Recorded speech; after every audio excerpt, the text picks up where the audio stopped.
కష్టపడే పార్టీ కోసం భుజం మీద కంట మోసుకొని నిస్వార్థంగా సేవ చేస్తున్న మీ కార్యకర్తలందరూ కూడా హృదయపూర్వక నమస్కారం తెలియజేస్తున్నాం. సోదరులారా, మనం ఈ విజయం మామూలు విజయం కాదు. రానున్న రోజుల్లో మన కార్పొరేషన్ కానీ కౌన్సిలర్ కానీ సర్పంచ్ కానీ జడ్పీటీసీ ఎంపీటీసీ ఎలక్షన్లకు మనకు ఆల్రెడీ గుర్తులు వచ్చింది. ఇప్పుడే రాష్ట్రంలో ఏ ప్రభుత్వంలో కూడా వాళ్ళ యొక్క ఎమ్మెల్సీ కంటే వెళ్తారు. డబ్బు ఉంటుంది, ధనం ఉంటుంది, అధికారం ఉంటుంది, పోలీసు అధికారం ఉంటుంది. ఏది లేకుండా అధికారం లేకుండా ఎన్నికలు లేకుండా భారతీయ జనతా బుద్ధం పెట్టుకొని మన ఎమ్మెల్యేలు మీరు గెలిపినందుకు మరొకసారి హృదయపూర్వక ధన్యవాదాలు తెలియజేస్తూ, ఎందుకంటే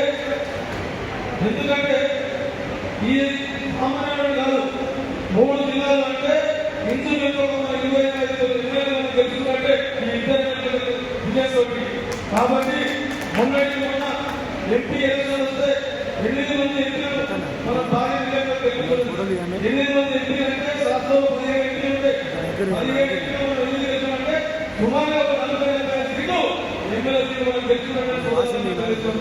కాబట్టి భారతీయ జనతా పార్టీ చాలా స్థానం ఉంది. నరేంద్ర కార్యకర్తని ఈ రోజు దేశవ్యాప్తంగా ఎదురు చూస్తున్న కార్యకర్తలు కోరుతుంది. కాబట్టి మనం కూడా గట్టిగా పనిచేసి రానున్న ఎలక్షన్ లో ఈ ఎంపీటీసీ జడ్పీటీసీ సర్పంచులు ఇది ఖచ్చితంగా అత్యధికంగా మనం తెలుసుకోవాలని చెప్పేసి ఆత్మహత్య తెలుసుకున్నప్పుడే రేపు పెద్ద ఎక్కడ కానీ మన ఎమ్మెల్యే గెలిచేటువంటి అవకాశం ఉంటుంది.